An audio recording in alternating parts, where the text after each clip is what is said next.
नमस्कार मित्रांनो, आज आपण भगवद्गीतेच्या पहिल्या अध्यायातील एक अतिशय प्रभावी असा श्लोक 19 याचा अर्थ, त्यामागचा भाव आणि आजच्या काळातील त्याचे महत्त्व समजून घेणार आहोत.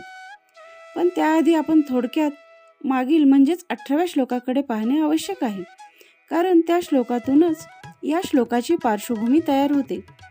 18व्या श्लोकात श्रीकृष्ण आपल्याला सांगतात की कौरव सेनेतील भीष्म, द्रोण, कृपाचार्य, कर्ण, अश्वत्थामा यासारखे सर्व पराक्रमी योद्धे युद्धासाठी सज्ज होऊन आपापले शंख फुंकतात.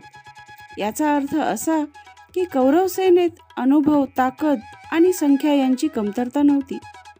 बाह्य दृष्टीने पाहिले तर कौरव सेनेला हरवणे अशक्य वाटावे अशीच परिस्थिती होती.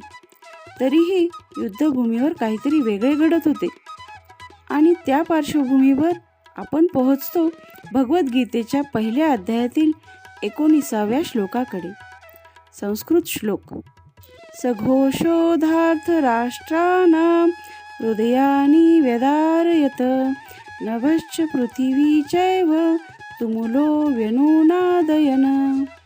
या श्लोकात सांगितले आहे की पांडवांनी आणि श्रीकृष्णांनी केलेल्या शंखनादाचा जो भयंकर प्रचंड आवाज होता, तो धृतराष्ट्राच्या पुत्रांच्या म्हणजेच कौरवांच्या हृदयाला चिरून टाकणारा ठरला. तो आवाज इतका प्रचंड होता की आकाश आणि पृथ्वी दोन्ही ठिकाणी घुमत राहिला. इथे लक्षात घेण्यासारखी गोष्ट अशी आहे की हा आवाज फक्त शंखाचा नव्हता, तो आवाज होता आत्मविश्वासाचा, धर्माचा आणि सत्याचा. कौरवांकडे बाह्यशक्ती होती, पण पांडवांकडे अंतःकरणाची ताकद होती. म्हणूनच पांडवांचा शंखनाद ऐकून कौरवांच्या हृदयात कंप निर्माण झाला. अन्यायाच्या पायावर उभे असलेले साम्राज्य कितीही मोठे असले तरी त्याचे मनोबल आतून कमकुवत असते, हे श्रीकृष्ण या श्लोकातून अत्यंत सूचकपणे सांगतात. आजच्या या काळात या श्लोकाचे महत्त्व अधिकच वाढते. आजही आपण पाहतो की अनेक वेळा चुकीची बाजू संख्येने मोठी असते, आवाजाने मोठी असते, पण तरीही सत्याच्या बाजूला उभा असलेला माणूस मनाने अधिक मजबूत असतो. त्याचा आवाज कमी असला तरी तो खोलवर परिणाम करणारा असतो. पांडवांचा शंखनाद म्हणजे केवळ युद्धाचा इशारा नव्हता, तर तो एक संदेश होता की धर्माच्या बाजूने उभे राहिल्यास भीती आपोआप नष्ट होते. या श्लोकातून आपल्याला हेही शिकायला मिळते की जो माणूस सत्य, नीती आणि न्याय यांच्यासोबत असतो, त्याचा आत्मविश्वास इतका प्रबळ असतो की त्याची उपस्थितीच समोरच्या मनात अस्थैर्य निर्माण करते.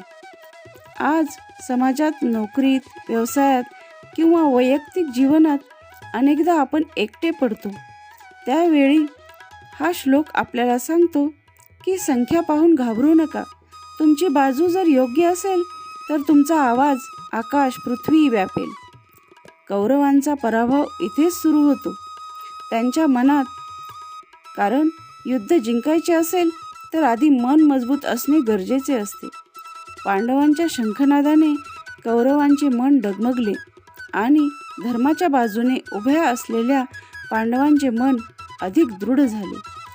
आता आपण पुढील म्हणजेच 20व्या श्लोकाकडे पाहिले तर या प्रचंड शंखनादानंतर अर्जुन युद्धभूमीच्या मध्यभागी उभा राहतो.